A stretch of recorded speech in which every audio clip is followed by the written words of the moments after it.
Nufade bi'u tokkummaan nufade bi'u Nufade bi'u jaalali nufade bi'u Nufade bi'u tokkummaan nufade bi'u Nufade bi'u jaalali nufade bi'u Biyyi lafaa akka waan uumaan hin jirreetti deddeebi'uu ishee itti fuftee jirti. Garuu hin dagatinaa. Yeroo itti deebi'ee dhufuun gooftaa irraanfatamee fi dagatame kanatti gooftaan akka hattuutti deebi'ee nu fudhachuuf hin dhufa. Nagaan hunduma keessaniif haa baay'atu.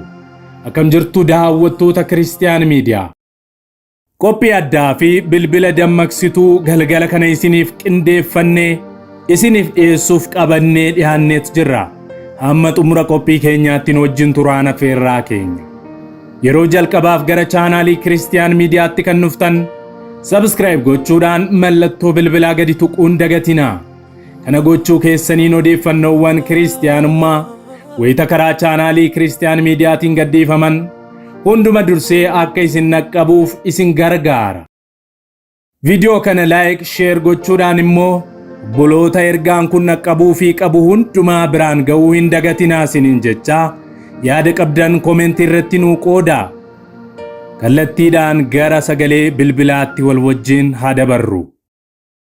Nufade bi'u tokkummaan nufade bi'u Nufade bi'u jaalali nufade bi'u Nufade bi'u tokkummaan nufade bi'u Nufade bi'u jaalali nufade bi'u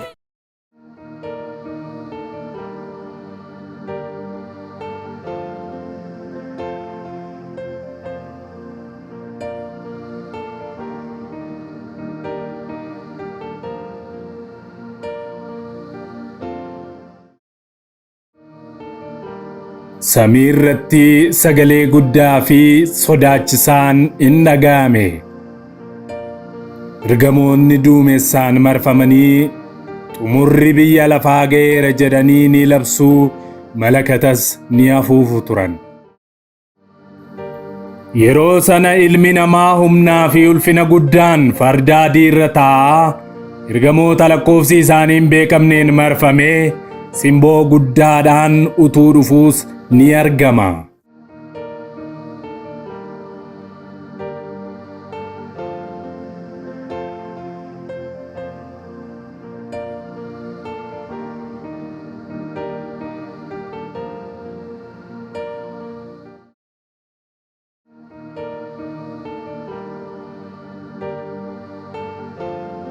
Macaafni qulqulluun guyyaan gooftaa yoom akka ta'e hin beektaniiti dammaqaa eeggadhaa akkuma jedhu biyyi lafaa fi warreen biyya lafaa utuu jireenyatti jiranii gooftaan akka hattuutti yeroo dhufetti warra hin qophoofne gidduutti naasuu guddaatu ta'a.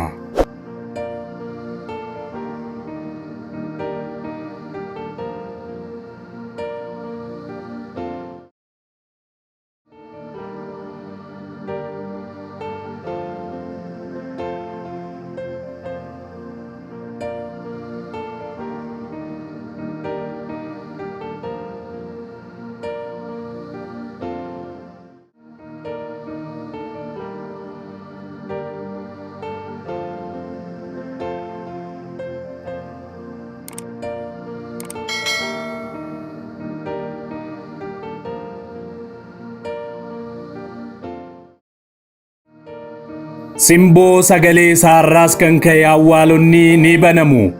Warreen du'anis du'a keessaa ni kaafamu.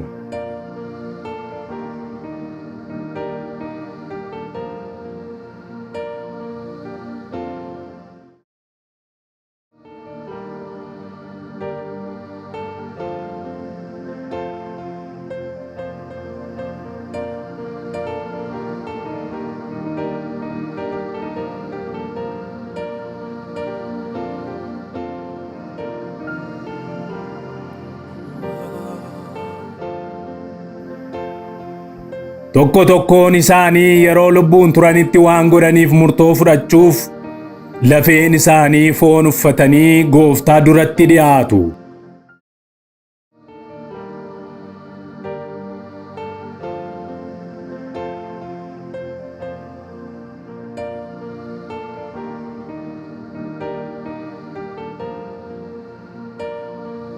teessoon murtii Waaqayyoo ifaan miidhagdee mul'atti.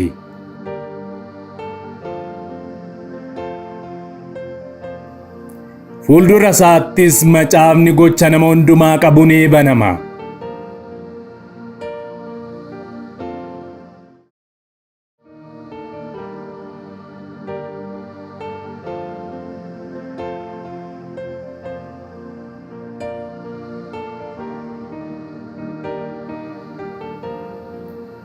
Ergamoonni ulfinaa fi simboo guddaadhaan fuula Gooftaa dura bitaa fi mirgaan ni dhaabbatu.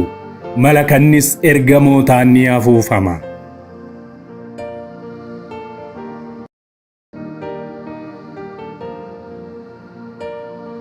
Warreen biyya lafaa guyyaa firdichaatti bitaa fi mirga hoolichaa ni dhaabbatu. Gooftaanis ulfinaa fi simboo guddaadhaan teessicharra in taa'a. Bitaa isaa warra jiran irraa murtii kennuu in jalqaba.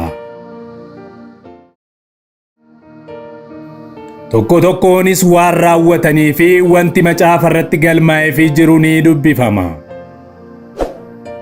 Biyya lafaa irratti ejjaa kan turan gara abiddichaattis ni darbatamu.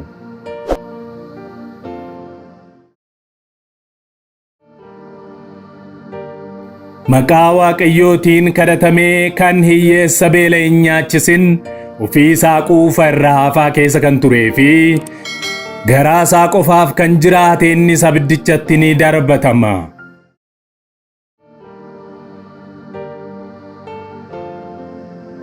Haadha manaa abbaa buddeenaa isaa wajjin kan ciises gara abiddichaatti ni darbatama.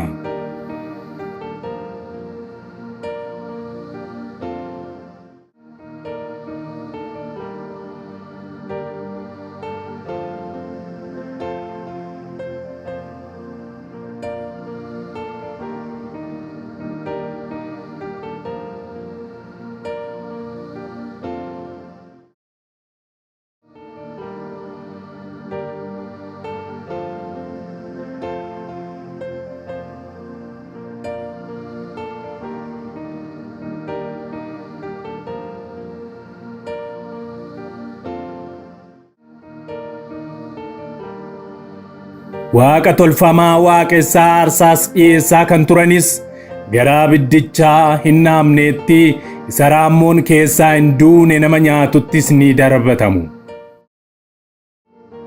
Achitti iyyuu fi ilkaan qaruun hin ta'a. Kun hundumtuu warra yeroo lubbuun turan isaaf hin ajajamne irratti hin ta'a.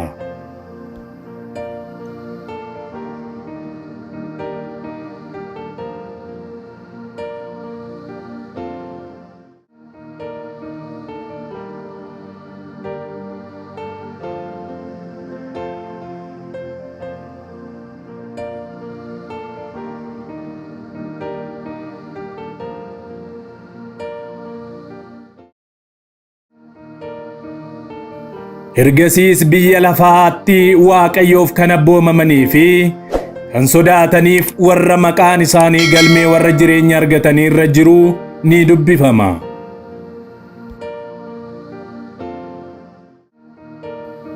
Tokko tokkoonis fuula hoolichaa ni dhaabbatu.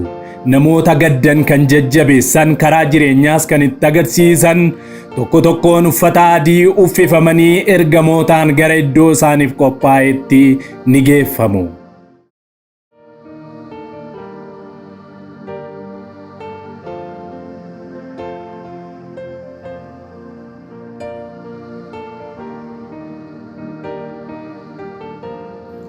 Haadhaaf abbaa isaanii kan kabajanii fi kan kadhannaan fuula Waaqayyoo barbaaddatanis gara jireenyaatti ni fudhatamu.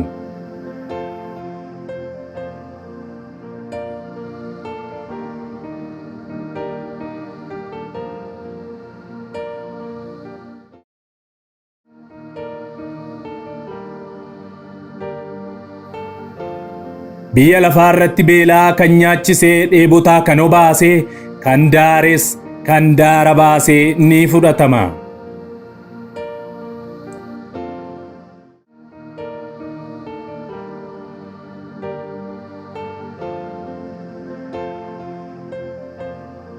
Sagalee dhaga'es kan deebi'ee biyya lafaarrattis gatii kan baasan sababii wangeela labsaniif kan ajjeefaman ulfinaan ergamootaan uffata calaqqisaa fi adii uffatanii gara jireenyaatti ni geeffamu.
Mana qulqullummaa warqee caalaa calaqqisuu fi ifu keessattis walitti qabamanii hoolicha qulqullichaaf faarfannaa hin dhiyeessu.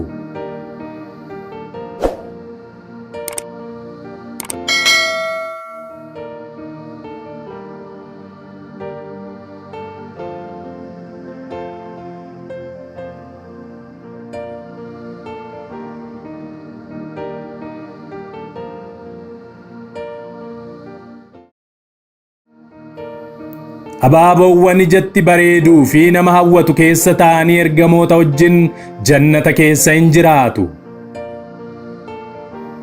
Iddoo sana bineensi bosonaa hamoo fi dhalli namaa jaalalaan bara baraan jiraatu.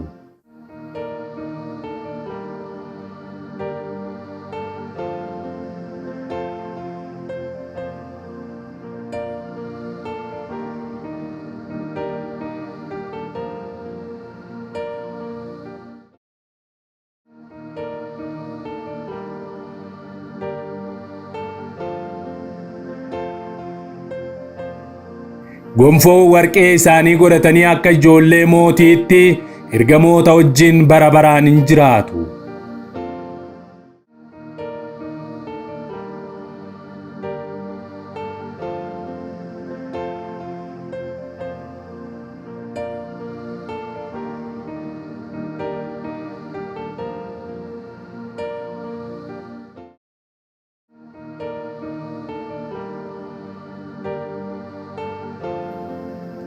Gatii biyya lafaa irratti baasaniif imimmaan isaanii irraa hin haqama.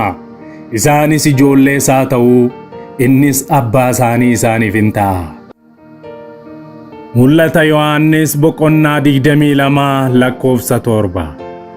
Inni dhufu sun kunoo ani dafee nan dhufa, namni dubbii macaafa kana keessatti raajii dubbatame kana eegu attama gammadu jedhe. Ameen. Maaraanaataa Yesuus. Egaan daawwattoota Kiristiyaan Miidiyaa, dookumentarii keenya har'aa ergaa guddaa akka isin barattanii fi Masiihiin keenya Yesuus Kiristoos akka inni deebi'ee dhufu abdii guddaa akka horattan abdii guutuun qaba. Yeroo jalqabaatiif gara chaanaalii kanaa kan dhuftan yookaan qophii keenya walakkaatti nutti kan dabalamtan subscribe gochuudhaan mallattoo bilbilaa gadi tuquun dagatina. Kana gochuu keessaniin odeeffannoowwan kiristiyaanummaa fi dhimmoota hafuuraa yeroo hundumaa akka isin dhaqqabaniif isin gargaara. Like share gochuudhaan immoo amantoota biroo biraa ergaan keenya akka ga'uuf ga'ee keessan bahaa wangeela babal'isaa isiniin jechaa yaada keessan komentii irratti nuu qoodaa. Sa'aatota muraasaa booddee amma qophii keenya gara birootiin deebinee ol arginutti turtii gaarii isiniif haa ta'u. Nagaan tura.